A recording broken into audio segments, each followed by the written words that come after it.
I'm happy to announce our next major club fishing tournament, the Spring Bass Bash, brought to you by the Basscast. The event is going to run from Saturday, April 26th through Sunday, June 15th at midnight. This is the biggest tournament I have done so far with over 13 cash prizes. I'm giving away $500 to the first place in the largemouth division and the smallmouth division, $200 to second place in both divisions, $150 to third place in both divisions, and that's not all. I'm giving away a plaque from first all the way to fifth place in both divisions, and I also have Big Fish Awards. I am giving away $100 plus a plaque to the 3 largest largemouth caught during the event. I am giving away $100 plus a plaque to the largest smallmouth caught in Pennsylvania waters, the largest smallmouth caught in Maryland waters, and the largest smallmouth caught in Virginia waters. But that's not all.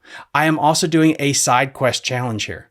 I'm giving away $100 plus a plaque to the largest snakehead caught, $100 plus a plaque to the largest bluegill or sunfish caught, $100 and a plaque to the largest rock bass caught, and $100 plus a plaque to the largest crappie caught. This is over $1,700 in cash prizes, and there's so much more. If you'd like to join the event, check the link in the episode description for more details. Right now, we have 13 people signed up, and I have over 13 cash prizes. You're basically guaranteed a 100% chance of winning something if you sign up right now. Go check it out. Registration will continue all the way through May. If you want more information to check it out, look at the episode description down below, click on the link, and you can sign up down below. Thank you. You're listening to Fishing the DMV with your host, Thomas Ahrens. Fishing the DMV is brought to you by Jake's Bait and Tackle, located in Winchester, Virginia. If that doesn't get you jacked up, I don't know what will. Good morning, everybody. Welcome back to Fishing the DMV. I'm your host, Thomas Ahrens, and today we have the man, the myth, the legend, Captain Kris Johnson. He's back on the show. Sir, how are you doing? Really blessed, being back in the fishing realm this spring and everything, and definitely good to be back on the show with you, Thomas. I know we always have some great talks, man. No, you're a fan favorite, and I wanted to make sure we broke the news here. You got appointed to a really cool advisory committee, correct? Yes, sir. So it will be the Potomac River Fin Fish Advisory Committee. Fin Fish Advisory Committee really looks at a lot of scientific data from hopefully we're going to be looking more at largemouth bass and the blue cats, of course, crappie. We really had not had that type of representation on PRC board. Great guys on the board. Talked with the chairman, the vice chairman, I sent him, of course, my little resume and told him I was interested in being on the Fin Fish Advisory Committee, and there will be an opening on the full commission sometime in June. So cross my fingers, I can be on the full commission too. It's a big job. It's really not about just the recreational guys. It's about everybody, commercials and recreationals, and just trying to find that balance. It's all about really the health of the entire Potomac River and the fishery itself. With that said, I mean, you can get right into it. What are you seeing on the Potomac River this year compared to last spring? Definitely the grasses on the Potomac, of course. It could be cyclical. Areas around this time of the year, we've seen a lot of the hydrill and milfoil coming up because I think we had a much cooler winter than usual. I think a lot of the grasses are there. I think they're just kind of growing a lot slower. Some areas like Three Creeks, there's areas near Arcadale Flats. Mattawoman is starting to get some. These areas, it's not a bad thing not to see the grass yet. I think we had a good grass kill over the wintertime. So, some of those older, more mature grasses, die back, and we'll get some nice fresh growth going into. We're probably kind of getting close to the spawn probably now for at least the first wave and going to the second wave. So I think we're going to get some pretty good spawning success this year for the bass. I could segue into, even the tournaments now, but, we'll leave that alone for now. But I think that's going to be a big factor too. The amount of tournaments that are on the river, which I enjoy fishing tournaments myself. Definitely encourage it. Um, I think with the amount of tournaments on the river, is it making a difference? I don't know. I don't know. We talk about relocation. Biggest thing for me is the health of the fishery. Once those fish are caught, make sure they're swimming, swimming off, not the delayed mortality. I think we've talked about that before. This time of year, late March, April, May, I think you have really good lower rates of mortality. Once you start getting into that June, July, and August, I mean, I think we really want to see, delayed weigh-ins, or excuse me, staggered weigh-ins. Definitely fish tubs, those type of things. And there's some clubs that really take care of the fish. I think there's other clubs that probably need a little bit more improvement. Yeah, that's a big thing for me, man. That fish health, because we don't take care of these fish. We're going to be like going back to, like, was it 2019, 2020, where the weights were really low, and fish catches were low. So we don't want that. We, to this day, I don't even know why those weights were so low that particular year. So yeah, the grass is um, they'll be back in areas where we're not seeing them right now. I think they're going to be uh, definitely coming back. Going into mid to late May, we'll start to see a lot more grass in areas that you're not seeing it right now. What kind of water temperatures are you seeing right now here in late April, first week of May?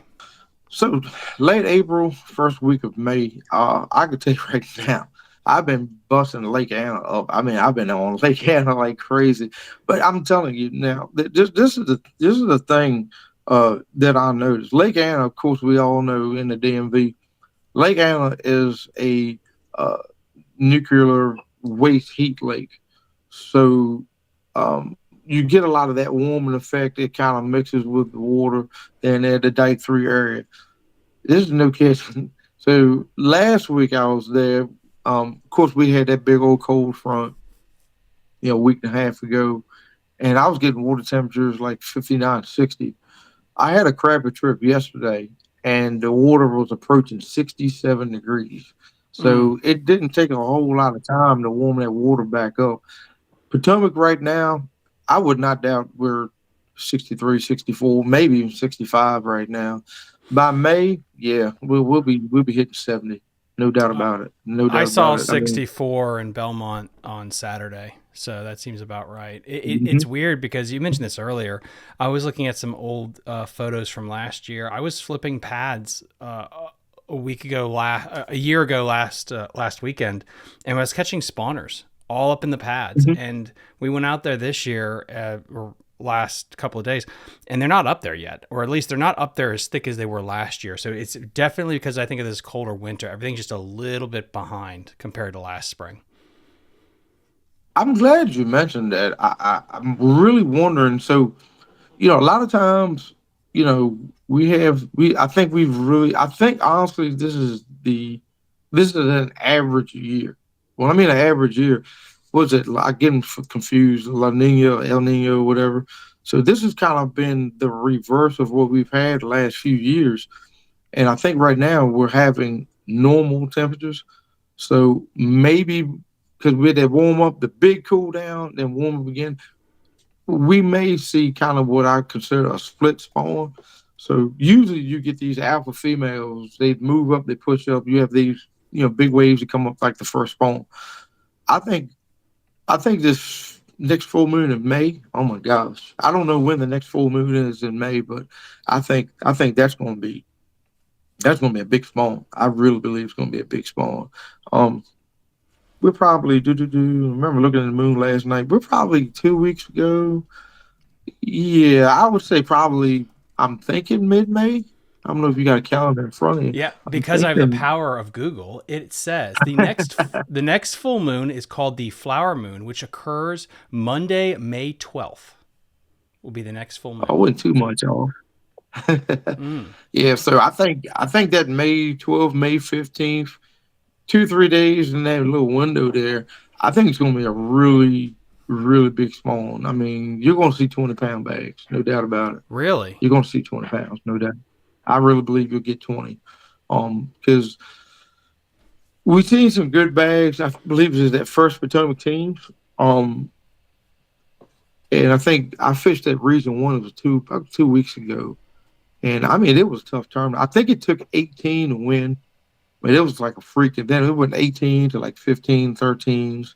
I think we had around 11 and a half. Of course, we dropped a 4-pounder right at the boat. So, and weighed in 4 fish. So that kind of sucked. I mean, we would have been good in the money, but, that's kind of like fishing. So, going into that particular week that we fished, of course, that's when we had the big cool down.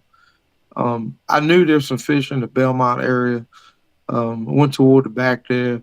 Caught one keeper, 3, 4, 14, 14.5 line burners and stuff. And all day, literally like all day long, as my camera trying to fall off. Literally all day long. I mean, we threw.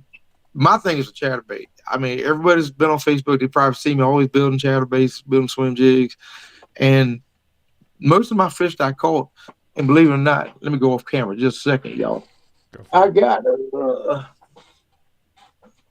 this bad boy right here. So one of the sponsors on Fishing the DMV, guys, is Tiger Crankbaits. Mm-hmm. So please visit them as they support the show, doing an excellent job, supporting the show. So I hope everybody can see that. That's actually, you wouldn't believe it, that is, Thomas. Wow. That is an old school Excalibur XR50 that was repainted by Hydus Tenet with Tiger crankbaits, and man, that thing was wearing them out. And so it's like a little half-ounce, lipless crankbait. So, buddy of mine, he was throwing a Strike King red eye shad, and I guess it's like kind of like a 5 crawl, like chili crawl, I think it is. Then I kind of alternate. I don't have that bait with me, but it was a Strike King. I call it ketchup and mustard. I forget the name of the color, but it's like red on the top and chartreuse on the bottom. And they were just laying on it. It wasn't like one of these boom electric hits. They were just laying on it, and all of a sudden you feel weight and you just lean back in them. So it was literally like all day long. It was like all lipless crankbaits. I couldn't even catch them on a chatterbait for whatever reason. And then I caught one on a flick shake. It was like a melon pie. It was like a watermelon. It's a laminate bait with kind of watermelon on the top with a little chartreuse on the bottom. The water was still slightly stained because we're not getting that filtration. So, the flick shake for me, Tom's last year, I mean, on guide trips and everything, it was a game changer. That flick shake. I mean, if you've never been on the Potomac River, chatterbaits, small crankbaits, the flick shake, of course, weedless, wax, sinkers, all great baits. Is the grass starting to come in at Belmont Bay, or do you think it's going to take? You think the grass is going to be delayed, really getting thick in the places it usually is thick? Oh yeah, there's grass already in Belmont. Because Belmont is a big complex if you really think about it. I think, when people think Belmont Bay, I think they think right behind the island. All you got to do is you fish a BFL and you see like 30 boats behind the island. I didn't see any grass there yet. Last year, even the year before, the grass was there. It came in kind of late. It was a little delayed. By mid-May going in, like mid-May-ish, late May, you really start seeing the grass come in. And there could be isolated areas where you see it too. A good thing that a Patreon supporter actually asked me a week ago, and you can actually answer this for me. Do you mean behind the island as you're coming in from the Potomac River, or as you're leaving a quiet creek behind the island? So if you're coming in the Occoquan River from the Potomac, from the main river, you hang that right, okay, and you're coming in Belmont Bay. The island is going to be on the left-hand side. So that little area right there for years, I think that's where Scott Martin won several years ago in that little area there. And it's a good area. I mean, you got anywhere between 2.5 feet to, maybe like 5 feet. And one thing I've noticed, Thomas, a lot of that grass in that area that was real, real shallow, um, you quite don't see as much. And everybody used to fish real shallow, 2.5, 3. Now everybody seems to move on that 3 to 4 foot line. Doesn't sound like a lot, but 3, 4 feet, I mean, on the Potomac, coming away from the island, I mean, it could be 75, 100, 200 yards. So I've noticed a lot of times if you fish a lot of these tournaments on the river, especially Potomac teams, BFLs, you'll see a lot of guys fishing way offshore more than they had in the past. And with all honesty, it could even be because of live scope, perspective mode. You're able to really see the grass lines a little better, the holes in the grass. I think it's made a lot of anglers a lot more smarter and be able to cover areas a lot more quicker. Definitely. I 100% agree with that. I mean, it's basically a souped up 360, or even better from what people have told me with the perspective. I've not dabbled, full disclosure, I've not dabbled with perspective mode. I'm going to wait until I get a bigger monitor because my little 10-inch just sucks for perspective mode, in my opinion. Or I need LASIK. Probably I just need LASIK so I can see the stuff better. One thing I want to get to before we pivot to Lake Anna is you mentioned that for some reason they wanted the lipless. They didn't want the chatterbait. Do you have any idea why you think that is? Like why they get in those weird moods? Absolutely. That's a great question. In my honest opinion, I really believe when that cold front came through, they just weren't quite as aggressive. So, and friends of mine that had fished even, down the river, Potomac Creek and Aquia, they were noticing the same thing. They weren't catching them on chatterbaits. They were throwing like spinnerbaits, single blades, double willows, small compact spinnerbaits. Um, I just really think this early in the year, they're really not. They don't like that really aggressive action. Um, you need.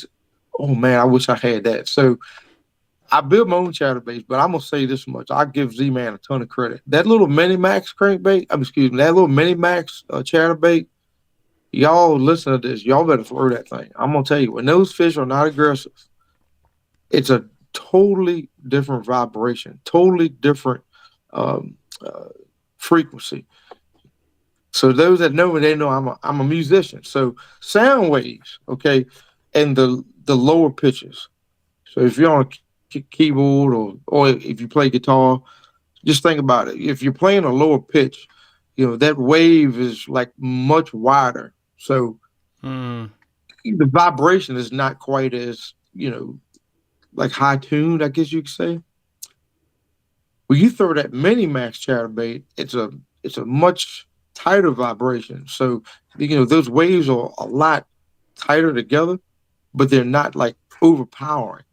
Um, I think this is another reason why the spinnerbait was good. It gave that subtle vibration. When they're on a funk after a cold front, what you get, all you got to do is look at your weather forecast, and it's like, okay, winds out the south, winds out the south, winds out the west. Ooh, tournament day, it's going to be northwest winds.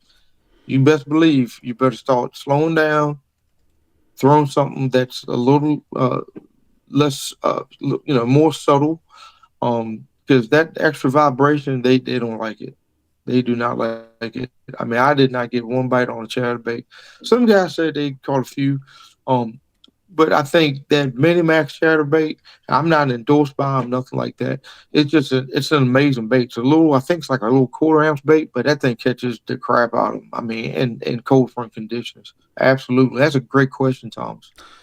Do you think, going back to your musician question here, you think that the chatterbait has a little bit more aggressive vibration compared to a lipless bait?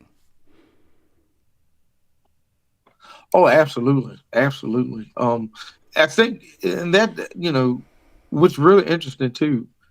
You probably heard that you guys say, "Yeah, I didn't catch him on this particular.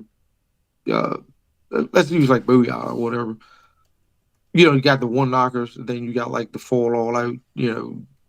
Lipless crankbaits. That's booyah or Stray King. Everybody uses. This one knockers have a different pitch a different sound vibration that it gives off. Um, rattle traps, all these style baits, they have their own pitch and frequency. I mean, I can play a C key on a piano or an organ or play it on a guitar.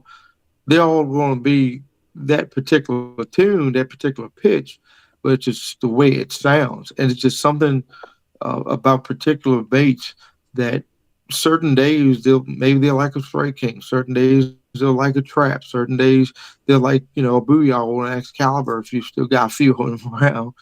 Um, yeah, that vibration, that pitch, man, it's yeah. As a musician, I definitely understand it. And when a fish doesn't have ears, I mean, if you catch one, y'all catch one that has ears, y'all let me know.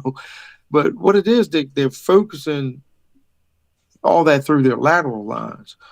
That's how they hear. That's how they feel. That's how they know uh, where the bait is.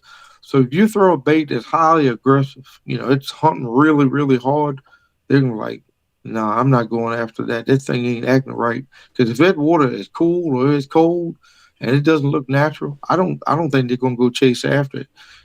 You get something like a mini max, or but let's say even a regular chatterbait versus um, your typical half ounce, lipless crankbait.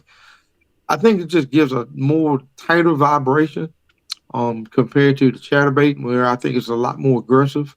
Um, Even when we talk about crankbaits, guys are in the lakes, you're throwing a crankbait. One of the best crankbaits out there is anything especially early in the year. You want a tight wiggling crankbait, something that goes down 5 to 9 feet, like a Fritz Eye 5, Fritz Eye 7, those style baits. Um, I think that vibration, it just does something. You get a wide wobbling crankbait, it's just a totally different frequency that I guess it just turns them off. Absolutely, that's an Mm. absolutely great question. Interesting. Yeah, it's always something that's come up on the show a couple of times where you just can't fish everything, and chatterbaits are now probably the go-to for rightful reason. They still work.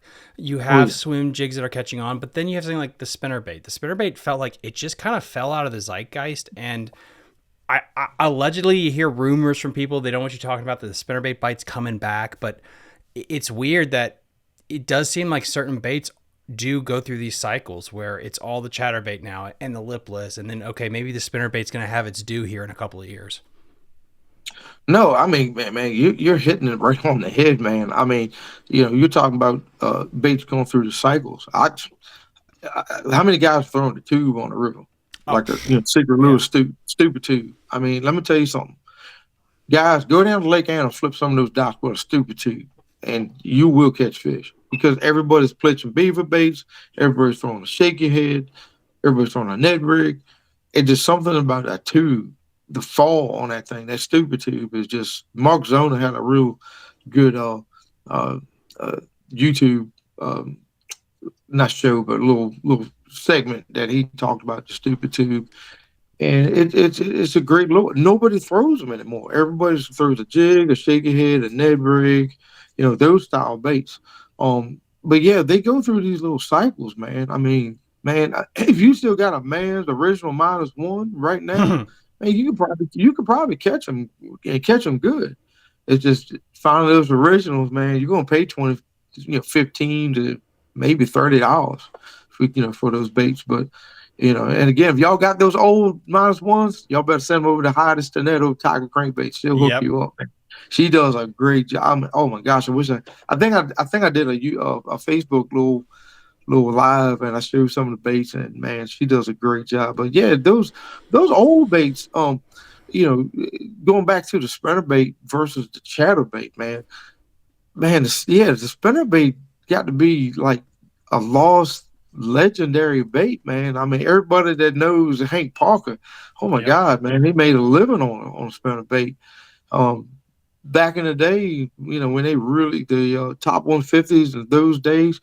I mean, man, the water got up 305 and stuff like that. I mean, they were in the bushes, man, just flipping spinnerbait on the edge of those bushes and catching a mess out of them. And now with the chatterbait, it's like, oh man, this thing is just as good. It's got vibration. It's more compact, I guess, compared to a spinnerbait. But and spinnerbait, you kind of miss a lot of fish because sometimes they're hitting the blade, and sometimes they short strike or whatever. But that chatterbait kind of eliminated all of that. But is it a replacement? I don't think so. I don't think so. Because there's certain days that spinnerbait is just, you can just catch the fire out of them. Absolutely. Do you think the Potomac River's best days are ahead of it or behind it? Um, I ooh, yeah, that's a good one. I really, because the Potomac, man, has just been going through so many cycles. Going back, like I Yeah. said, looking at some of the MLF weights or FOW weights. If you go back, um, you know, there's been a lot of highs and lows on the Potomac. Um, Back in early mid '90s, I mean, you had 15, 17 pounds. That was a good bag. Then you look, I think it was 2020, kind of around that COVID era, like, man, I mean, fishing was tough. I mean, I think one of the tournaments it was like 16 pounds. That's nothing. I mean, the Potomac is. I think the best years, Thomas, was probably '05 to '08. And what's amazing to me, um, '05 to '08 also was probably one of the best lower titles. Just talking about the saltwater, talking about the stripers and there's other saltwater species. It was good too. I have no idea what made that so different. Why was there such an anomaly in those years compared to now? Right now, I think she's fishing pretty good. I think we're going to have a pretty decent year.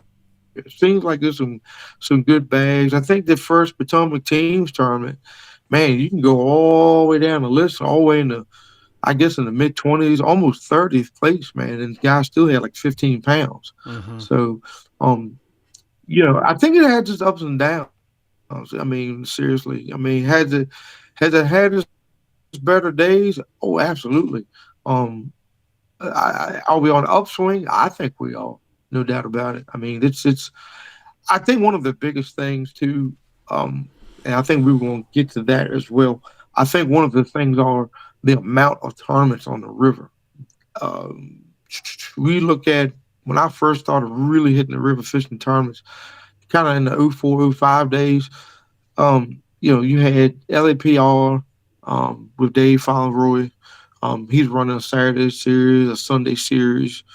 Um, I think Potomac teams were still out there, and there was several other smaller club tournaments, Region One, TBF and BASS. So I think there's just so many different tournaments out here. It's spreading fields out.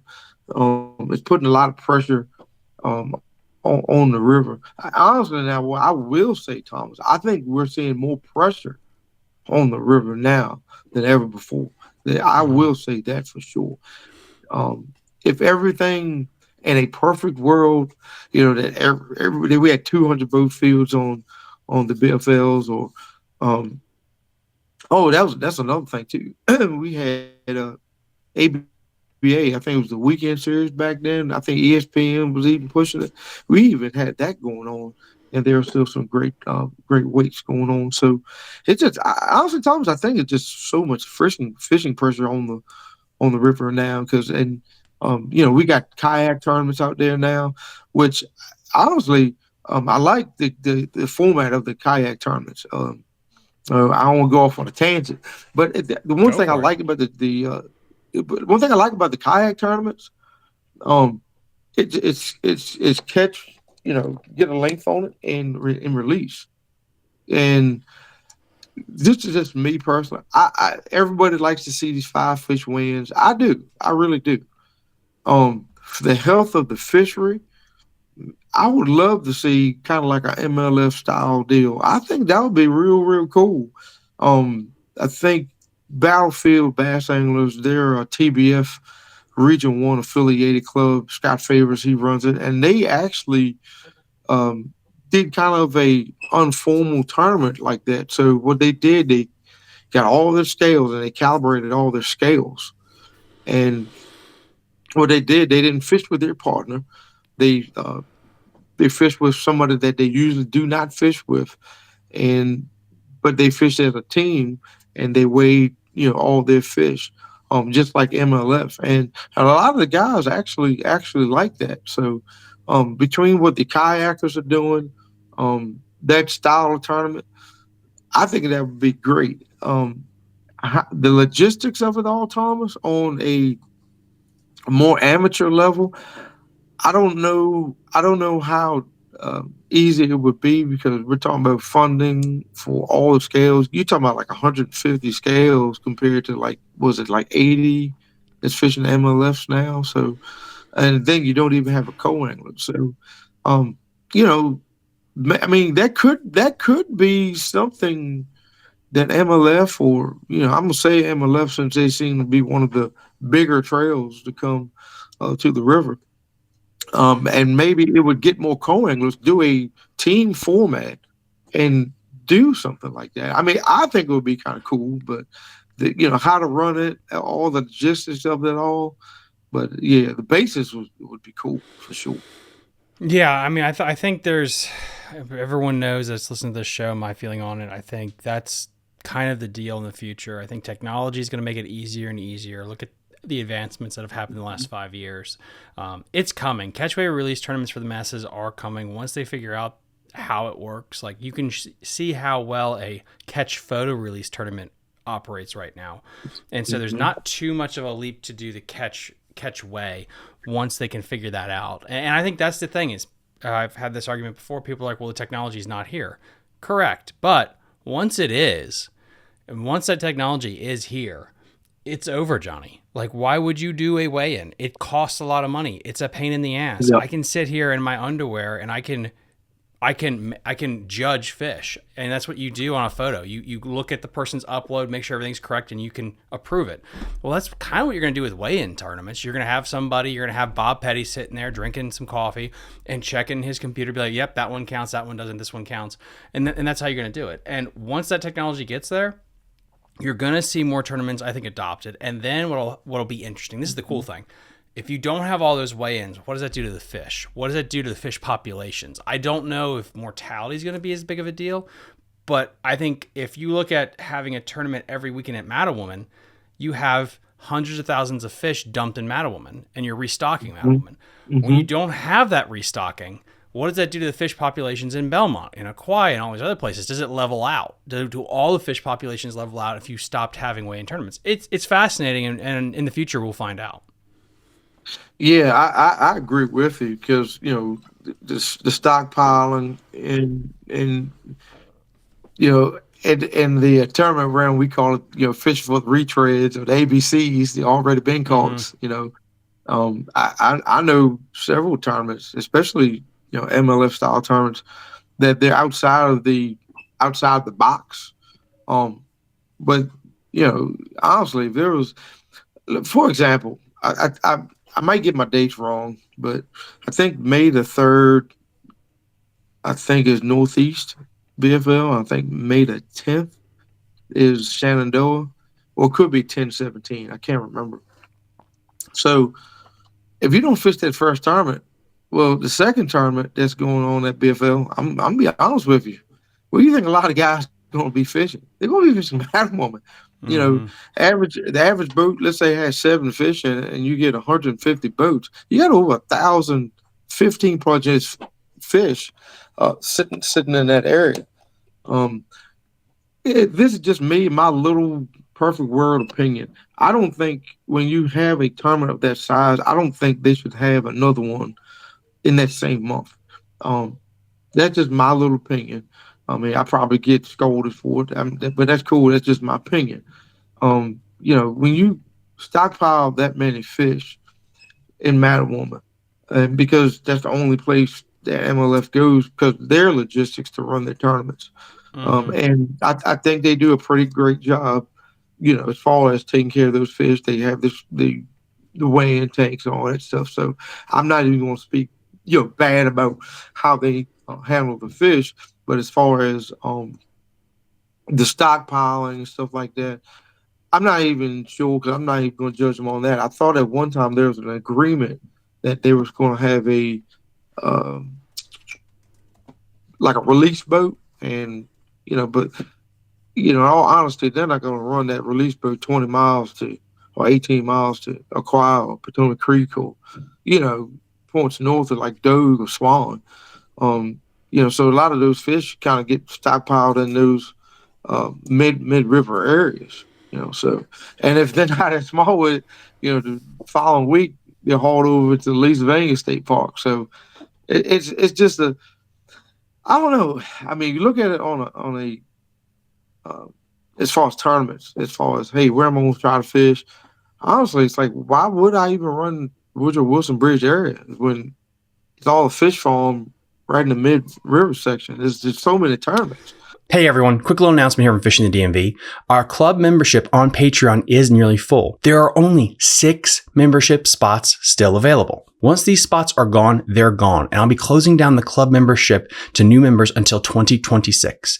At that point, you can try to sign up, but it'll be at a higher rate. All Patreon members will receive 5% off their orders to Jake's Bait and Tackle, 10% off their orders to Tiger Crankbaits, 10% off their orders to Captain Kris rods. You'll also gain access to our private Facebook group community. You'll also be allowed to enter our 5 club membership tournaments only with guarantee payouts, members only content, ad-free, commercial-free episodes of the podcast, Patreon supporter giveaways, and so much more.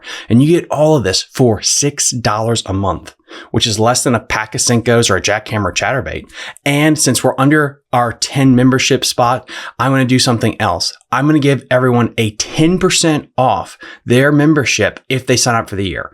So that brings it down to under $65 a year, locked in indefinitely as long as you want to be a member. Hurry up because there's only so many spots left before I shut down the club to any new members until 2026. I agree with you. And then you also have, if you want to go far south with Aquia, the beach, and I think there's Wednesday night tournaments down there. So that place constantly gets refilled with fish. Plus, it's a great creek to begin with, and that's its own ecosystem where you don't have to leave Aquia to have a successful event. I'm glad you brought that up, Tom, because and nothing against the Wednesday nighters. I like to fish. I'm gonna try to fish a couple of them myself. It's a great little deal. It's a little fun. You can get a little beer money, whatever, but it's actually pretty cool. So one thing that I've noticed, I fish Potomac Creek a lot because I'm like literally like 10 minutes from Fairview Beach. Oh, I didn't know that. So, cool. Oh yeah, I'm like 10 minutes from Fairview. So Potomac Creek, in my opinion, right now, you can catch 16, 18 pounds in Potomac Creek. It's an excellent freaking creek. Once you get around the late May time frame, going into June, the bass just peter off. In my opinion, they just peter off. I think there's 2 reasons for that I've noticed. One of them, of course, the tournaments. A lot of those fish in Potomac, and maybe some in Aquia, but Potomac is I don't know. It's kind of its own ecosystem by itself, and it's just that much further south. I think one of the big things is the tournaments. A lot of those fish get pulled out of Potomac Creek because it's a great creek, and it goes guys fishing Aquia and hauling fish over back to Aquia. We're speaking solely on Potomac Creek now. Once May, June comes around, guess what else happens? The salt wedge moves up. So those fish are in the front. They move toward the back. Everybody probably knows where the cut through is, but this is no joke, no lie. There is some beautiful grass in the back of Potomac Creek. It's probably there growing great right now. But Thomas, late May, I could sit there and throw a frog in that grass all through there. And I might catch a bass here and there. By June, you can throw a frog all day long and not catch one bass. I think it's that salt wedge. I was talking to my buddy Mike Selecki from Apex Predators. He does like all his snakehead charters out of Potomac Creek. And he's noticed the same thing. You want snakehead, you catch them on throw frog. If you get blew up 9 times out of 10, it's a snakehead. It's not a bass. But he was actually casting it in there and actually caught like a spot, like all the way back in the cut through. And this was like June, July time frame. So that salt wedge definitely does something to Potomac Creek. Between the salt wedge and the tournaments, and it's not just one club. It's all the different organizations that come up. And I think what happens, Thomas, those fish just don't get replenished. Why? Because there's no tournaments coming out of Potomac Creek. So the only thing that's going on in Potomac Creek is pulling out to get salt wedge, and they just don't get replenished. Now they get replenished, but that's during the wintertime. Fish start moving. So, and you're not going to catch them all out of there. I mean, it's a big creek, so. What is that saying? 90% of the fish and like 10% of the water. So, do you think a port tobacco or a Nanjamoine will ever come back to what it was in the early 2000s? Like when you had Skeet Reese and Morris went out of Nanjamoine, people went to port tobacco. I remember that as a kid being a thing, and then it just disappeared for a long time. Yeah, that's an interesting one too. I know I've heard from a couple guys. One of my good friends, Jeremy, he made that trip to Nanjamoine one time, and he caught a few fish back there, but it wasn't like fire. It wasn't like a Quail or Potomac Creek. I think one of the things is on a big scale. I mean, I don't know if people believe in global warming or climate change or whatever, but I mean, me myself, I definitely believe in. Excuse me. I definitely believe in some type of climate change. Um, we have a shrimp fishery. Excuse me. We have a shrimp fishery in Chesapeake Bay now. I've never heard of that in my entire life. You go down to Rudy Inlet, and you can get shrimp. You can get same shrimp you used to go all the way down to North Carolina. You can get shrimp. I've seen shrimp in Reedville, Virginia. And that's why all the redfish and all the speckled trout are in the bay system now. So I think what's going on, the definitely the climate change has changed the dynamics of the river as far as the grasses. Um, I think it was maybe last year, definitely 2 years ago, that whole stretch of Ogdendale Flats, I couldn't find any like really good grass. There was all this Wigeon grass stuff. And it was just acres and acres of it. And I couldn't catch fish in it. But once you start finding the Eurasian milfoil and some of the hydrilla, you start getting a little more fish. But that Wigeon grass, and it's, believe it or not, it's the same grass that I see on the lower Potomac with the Potomac. I wish, my gosh, that place is epic. I ain't gonna lie, Thomas, we got to go there one day, man. Yeah. But it literally looks like the Potomac when it's like matted up, but it's just Wigeon grass, and you see these big holes. I don't know, size of like a half of a car, and you just throw like a she dog top water, and these redfish come up. So yeah, yeah. When you go down, you're hooked. I mean, it's honestly, it's like bass fishing, but it's saltwater. I mean, I'm out there with like she dogs, and it's kind of like old school float and fly. Those that know smallmouth fishing, with the cork. So you're using just like a bomber. They make a good one, and you just tie like 20-pound fluorocarbon and little small paddle tails. I mean, honestly, even sounds kind of funny. Even like something like a freeloader is probably like a good little deal on like a quarter-ounce head for sort of redfish and stuff like that. So, but yeah, I think climate change has got a lot to do with how the bass are locating or relocating in some of those areas. Thomas, you probably remember the Chickahominy River. Remember those big droughts we had, and then the whole push to stock and the F1s, and then they started the fishery got much better through the stocking programs and stuff. So I think Nanjamoy, Port Tobacco River, those rivers, if we get more rain to keep that salinity down, yes, I think it can bounce back. And believe it or not, I mean this is why I like going to the PRFC meetings. A lot of those guys are on the board, are great guys. A lot of them are, former commercial watermen or currently watermen. They're oystermen, they're crabbers. They do eel pots and stuff like that. And even they've seen the climate change. Matter of fact, one of the discussions was moving some of the oysters from Swan Point, which is just south of the 301 Bridge, and moving them probably 12 miles downriver because they don't want to lose those oysters because it's called a freshet. So basically, it's like when you get a big storm in June, July, you get 2, 3, 4 inches of rain, and it pushes all this fresh water down the river. Well, guess what happens? Those oysters die because they just can't stand that much fresh water at one time. And believe it or not, it just doesn't flow out and you never see it again.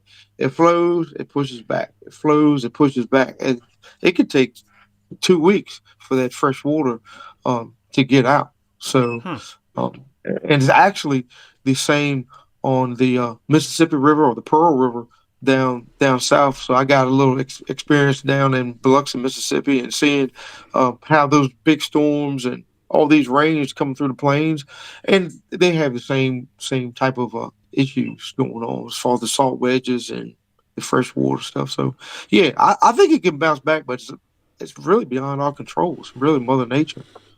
It really is, and that's an interesting, I guess, poignant way to kind of leave off the Potomac. And guys, like when this episode airs, let me know in the comment section down below. Like, do you think these areas are going to bounce back, or is it just kind of it was a thing of its time? But you've also spent some time inland, away from the redfish, the salt, and the river at Lake Anna. Is this the most time you spent at Lake Anna? Because it seems like you've been there pretty consistently the past couple of weeks. Yeah, Thomas, when I first started hitting Lake Anna, man, I hated that place. I mean, like, I hated it. I mean, I could not stand. I mean, I was one of those ones like, man, yeah, it's the Dead Sea, one fish Anna. And it was a tough fishery. It was a tough fishery. I think through the stocking programs, Mr. Odenkirk working those areas, they've done an absolute remarkable job managing Lake Anna. I mean, absolutely amazing. The striper fishing right now, my buddy John Worski, he's working with Chris McCarter Guy Services over there in Lake Anna, and a good friend of mine, and he's been catching some nice stripers there. I mean, and the wipers there. Oh my God! I think it's just a matter of time that Lake Anna is going to produce a state record for wiper, no doubt about it. I mean, that place is absolutely loaded with bluebacks, loaded with thread fins. I mean, I ran through some of the bridges the other day, and it was like, oh my God, this is, I had a crappie trip. Like, God, I wish I had this little freeloader to just throw it out there, But yeah, striper is great. I know Chris McCarter, he did very well for the sauger. They've been doing, or the saugeye, they've been doing like really, really well too. And I'm still learning. That's on my bucket list. I've never caught one, but evidently there's some good ones there, 3, 4, 5 pounders that are there. And even he thinks that the next state record will come out of Lake Anna. So Odenkirk's doing a great job. Going into the bass, I mean, of course, Tyler and Timmy and them during the wintertime evidently has shown us that the power of the F1s on Anna, come on, 30 pounds, almost 40 pounds. It's stupid, man. It's stupid, man. It's crazy. And it wasn't a one-off. Like, they were consistently there for a hot minute. You needed close to 30 pounds to have a chance to win, which is it's crazy. Insane. I don't know where they go, because it is weirdly weird that there's like 3 months in the wintertime where you need 30 pounds to have a chance, and then the weights really drop back a little bit. And maybe it's because they just get condensed up in certain areas. But yeah, it's fascinating to see how much that place just keeps improving and gets better and better.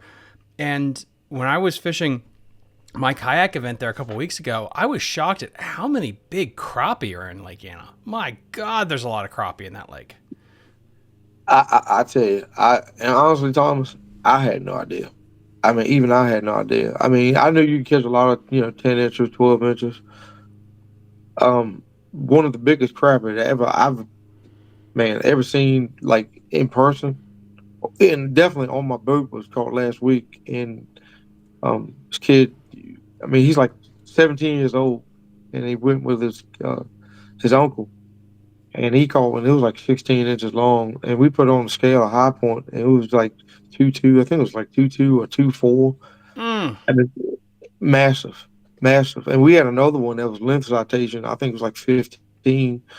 So it was just, I mean, that thing. I thought he had a bass. To be honest with you, I thought he had a bass. And it was like, oh my god! I was like, that's a freaking crappie. So I netted that thing. It was like we just all just stared at it. It's like, oh my god, really? So, yeah, it just that place is absolutely stacked with crappie. Um, yeah, I mean, it's just, I mean, they have an unlimited food supply there, though. I mean, and those crappie there, Thomas, are so greedy. I mean, I've caught them on, 4 and 5 inch jerk baits, bass fishing. I mean, I've caught them on, jig minnow, combos trying to learn that whole deal and caught crappie. I know Jim Hemby and some of these other, my buddy John Worski. I mean, Mikado's probably caught them like that too. So those fish, man, are just like really greedy. And I'm probably like a month ago, at least a month ago. So a lot of striper guys, of course, they're using 4 or 5 inch, bluebacks, and they're pulling lines, half ounce, 3/4 ounce lines, like in the middle of the channel, like 25, Mm. 30 feet of water, and they're catching 14, 15 inch crappie too. So yeah, Lake Anna is absolutely loaded with crappie. Now, is it going to be a Kerr lake? Kerr is pretty. Kerr is really good. Yeah. Kerr is really good. Um, but you're talking about a lot more acreage too. Um, but for Anna, for the sheer size of Anna at just close to 10,000 acres, and the size of those crappie, oh man, it's amazing. I mean, it's absolutely amazing. So I would say probably, Thomas, my first week of April was like I was on spring break, and it was just absolutely nuts, And those fish responded actually, Thomas. Remember when I was talking about that cold front and I had that tournament? Those crappie actually responded the same way. And listen, I mean, guys that hate on live scope, I'm gonna tell you the honest God truth. I mean, you're using live minnows, a jig and a minnow, or just a jig, all by itself. You can sit there and look at a school of 30 crappie and throw it right into them. And then you'll have 5, 6. I mean, it's on my Facebook page. You have 5 or 6 fish come and look at them and go right back on down. So you can find fish with live scope, but trust and believe me, you still got to make them eat.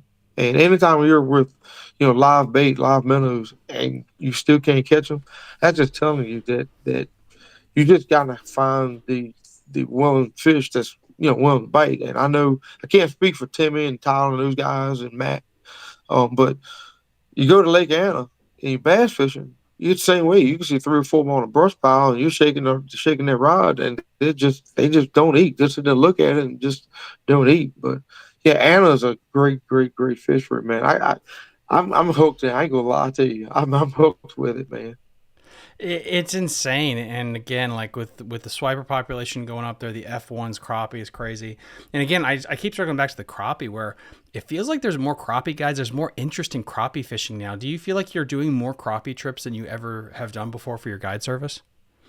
Oh man, dude, I've had more crappie trips in 1 month than I think I've had since I've had my business open. To be honest with you, Mm. crappie fishing in general. Um, is really like took off. I really don't know why. Um, Only thing I can think of is there's just a lot more people fishing now and getting into fishing.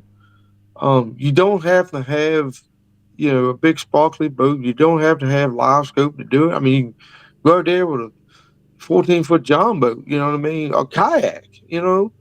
Um, and I don't want to say it's easy fishing because trust me, these days, man, I'm like, man, where in the heck are they? Um, but it's easy to get. Let's say you're 9, 10-year-old kid into. It's fun. I mean, it's fun, and they're good table fare. Those that like crappie for table fare, they're great eating fish. They're easy catch. You can catch a bunch of them. You can get selective with your harvest. I mean, like nothing. I don't really like keep nothing under like 9 inches or whatever. But I mean, there's so many 7 to 8 inch crappie out there as far as recruitment. It just there's a lot of crappie on that lake. So and I think a lot of the striper are eating crappie too, believe it or not. Mm-hmm. But yeah, there's a lot of people getting into crappie fishing. I mean, my dad, like I said, lives in Mississippi. And it's funny, he just texted me today, and he's going to the mecca of crappie fishing next week. He's actually going to Grenada, and Grenada, man, I've seen 5 fish crappie limits bigger than some bass tournaments. I mean, there's 3 and 4 pounders at Grenada. Really? I can't even imagine that. That my Triton is going to go there one day. I got to experience that. But I went with a guide last year, and he's like, yeah, I mean, these fish are like 2 pounds, 2.5 pounds, and I Damn. mean that's like I just can't even imagine it. But there's 3 and 4 pounders on Lake Grenada. So and I think Pickwick is another good crappie lake. It's just in Tennessee is great. But as far as our local fishery, matter of fact, I've never been there before. I know we've had one of your guests on the show. I think it was Occoquan Reservoir. Mm-hmm. There's some big crappie on that reservoir as well. So, but yeah, it's not an expensive you know uh, fishery to get into. You know, honestly, I go out there. I'm using 6 foot, 5, 6 poles, 6 pound, mono, and I'm just floating, jigging a minnow. And one of the biggest things is um, boat placement and accurate cast. I mean, you can be on a brush pile and trying to get those crappies to come out of a brush pile. I mean, I'm talking about like if you miss it by a foot, they will not come out of the brush. I Hmm. mean, they are that type of metal. A bass might be a little different, to an extent, but a crappie, I mean, you could literally miss your target by a foot, and they will just not come and eat it. It's amazing. And um, I know one of the questions I was asked, like, man, where do you go for crappie on Lake Anna? I will say this much. I can't give away all my juice, but I will say this much. Go up lake, guys. I mean, I'm not saying that there's like no, I mean, it's not like a dike wall that says, no crappie allowed. But if you want a lot of success on Lake Anna, you really typically want to start from the splits on up, because I think there's a lot of undeveloped shoreline. And it's not all brush piles you're fishing too. Believe it or not, you start going, in the Pamunkey Branch, look for rock piles. You go to Chris Run, those areas. Look for rock piles. They like Mm-hmm. rock. They like brush. Um, I mean, Thomas, I fish for crappie December and January. I'm fishing floats like 14, 18 feet of water. Um, you don't even have to fish floats. You can just fish a jig tip, with a minnow and just drop it down and just, or even a drop shot. Believe it or not, I've even caught them like that too. Mm-hmm. I But caught him that way too. it took me a while to kind of learn crappie fishing. And I'm no expert by fall. I mean, I think even in crappie tournaments too. I mean, I'm gonna get on that too, but um, yeah, that's what made it so popular, man. It's just there's a lot of crappie tournaments too. I think Richmond Crappie Club. I Richmond think they Clappie had they Club. had a tournament. Yeah, I think they had a tournament on Anna too. I can't remember what those weights look like, but I think I might get. I hope I don't get his name wrong. And I'm really keeping him in prayers too. I think it was John Bellamy. He's a really good crappie fisherman. He fishes curves. He's done well there, and I think he was just recently like hospitalized last week or two ago. So we're Yeah. keeping him in prayers. And my buddy Aaron Ball, I think he guys there too, and Aaron's a good crappie fisherman as well. But yeah, Lake Anna is a great crappie fish. It's a great fishery for crappie, no doubt about it. Absolutely. Kris, I mean, I really appreciate you coming on today. If people wanted to book a trip with you, what do they have to do? You can DM me on Facebook. You could also give me a call. My number is 804-761-3131. You can also text me.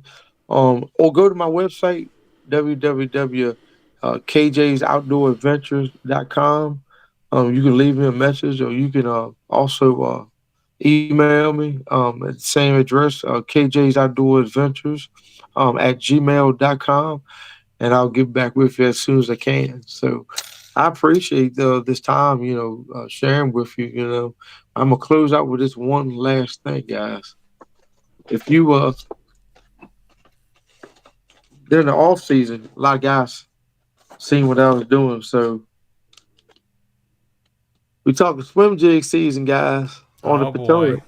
I'm giving you some juice, guys. Don't say I didn't give it to you. So this is like the boss heads there. This is a bluegill color.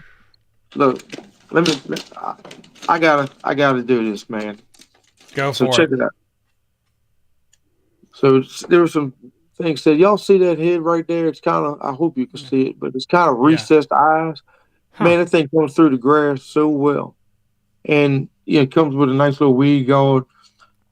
You don't have to use all that weed guard. Sometimes what I do, I just pluck out a few strands out of that weed guard. You can always cut it too.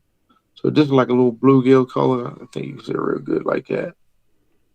And Mm. I wish I had one of the ones that I had done, but it was kind of like Brian Smith had this little Smitty, and it's kind of, I think he calls that color nasty.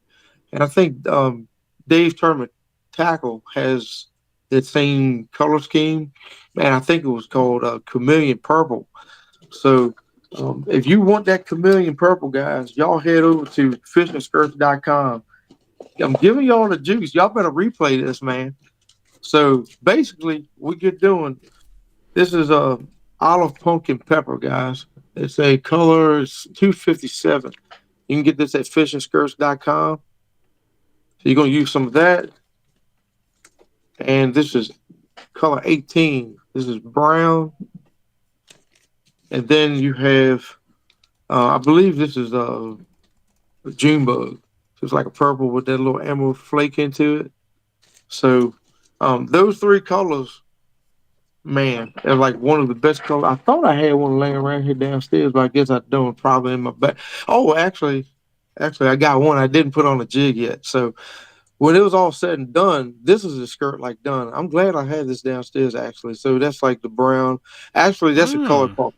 Actually, that's a color called cockroach, but you can use brown as well. And of course, that's that green pumpkin Dalmatian. So what I do, I just kind of get that skirt material, trying to and just put it on like this, kind of skirt it on, and so I can do this right quick. And I'm telling you guys, it does not take long at all. So you kind of just thread it on there like so. I kind of like my green pumpkin on top. So it's a band on there. So I just put that band on there, kind of lubricate it, so it's a little easy to push the band up. If I can get it on there. I tell you, these bands, it's like a round band. I know Hmm. typically a lot of bands that you see, they're kind of more like a flat.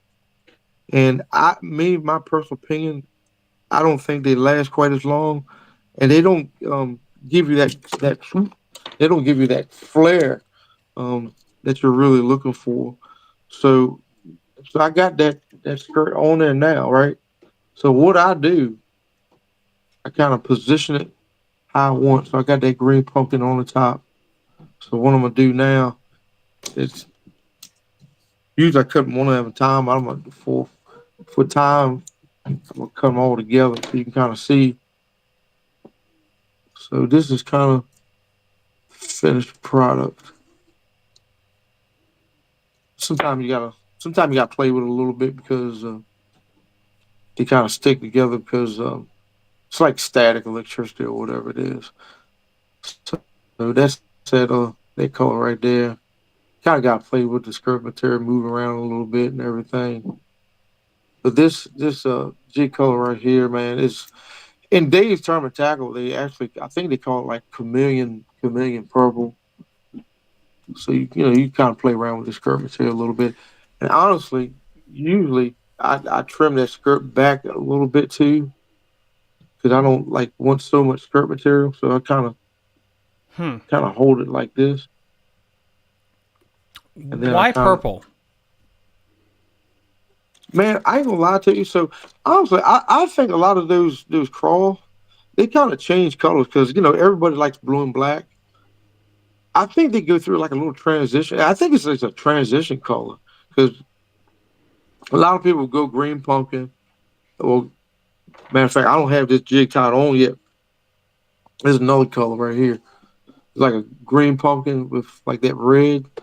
So this is just a raw skirt right here. I haven't even trimmed the ends, but this is a good early color too.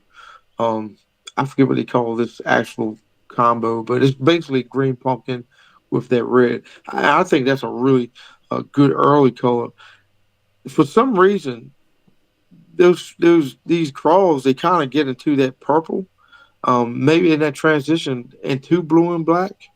Um, but the whole what I really like about these three color combinations, so you get the green pumpkin that gives you more of that natural, um, and the brown kind of more of that natural. But that purple, what I like about that purple, it kind of gives it a little bit of a flash with that emerald green. Also, early in the season, the grass is not like fully up, so it's a little bit more stain on the water, and I think it gives it just enough opaqueness, and you still have that natural color with the green pumpkin and the brown.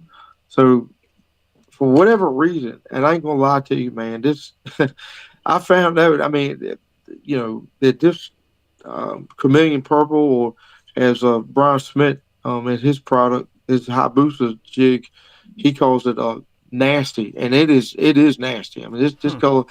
The other thing is, when I use this color, believe it or not, I'm not always mimicking a crawl either. Mm-hmm. I'm actually mimicking a bluegill. So a lot of times, that bluegill will have that little bit green pumpkin look to it. It's got that little bit of purple to it. One other color I could have added to this, you see the bottom right around his chin. You could go a little bit of blue, or even a little bit, make 3 or 4 strands of white right underneath there. So it's a cool little jig. If I had to put a trail on there, I really like kind of like a Strike King Rage head. The little ones like 3 1/4, and just dip that tail, so spike it down like a chartreuse. Hmm. It kind of gives it. It kind of gives. I don't know. I just think what it does, it gives them a focal point. And if you look at a bluegill or even a menhaden or alewife or whatever, they always have that little bit of chartreuse in that tail or whatever. So I guess that boot tail just kicking on around. I think it gives them a good focal point on eating that bait. That's another reason I don't like to use the bigger trailers, and I cut that skirt material back because if not, they're just going to hit that boot and they're not going to actually grab the hook. So for most swim jig, I think this is I believe it's a 3/8 ounce swim jig. I typically like to use like a 3 1/4. Um, Sometimes a 3 1/2. Three and three. Once I get into 3 3/4, I'm playing around a little bit. But some days, I mean, that bigger profile is a good thing. So you got to. Every day is different.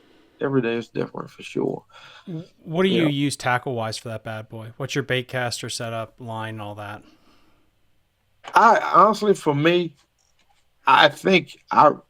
So when I started bass fishing, man, I used to really love 622, 6.4s. I don't know. I'm getting a little impatient now. So now usually I use 7 to 1s. Like literally almost every reel I got. I think I got like 2 reels, maybe three that are like 5.4s. I think I got a 6.2, for crankbait and stuff. But I mean, for this, I like to use a 7 to 1 because sometimes these bad boys they'll slackline you, and I mean I mean they'll hit right towards you, and you gotta reel up that slack, man. You gotta smack them hard.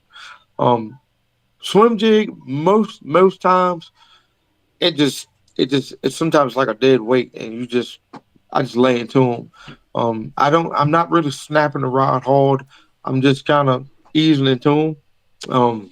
Because a lot of times what'll happen is they'll hit that little boot tail, and then to kill it, and then they come back on it again. It's very typical. It's almost the same like when you're fishing like a hollow belly swim bait. That's another.